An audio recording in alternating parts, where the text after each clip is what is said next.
Karelibaug Amitnagar circle પાસે ST બસના આગળના તોતિંગ પૈડા બાળક પર ફરી વળ્યા હતા. આ બનાવના સમગ્ર ઘટના સીસીટીવી કેમેરામાં કેદ થઈ ગઈ હતી.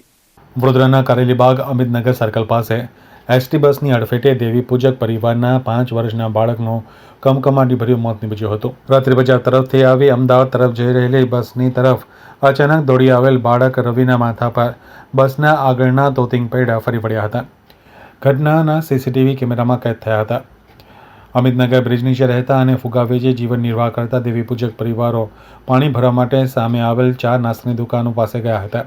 જ્યારે 5 વર્ષનું બાળક દોડતું રોડ ક્રોસ કરી રહ્યું હતું. દરમિયાન અમદાવાદ ડેપોની એસટી બસ છોટાઉદેપુરથી પરત અમદાવાદ જઈ રહી હતી ત્યારે તેની આગળના ખાલી સાઈડના વ્હીલ નીચે બાળક આવી જતા અંદાજે 10 ફૂટ ઢસડાયો હતો, જેમાં ગંભીર રીતે ઘાયલ બાળકનું કમકમાટીભર્યું મોત નીપજ્યું હતું.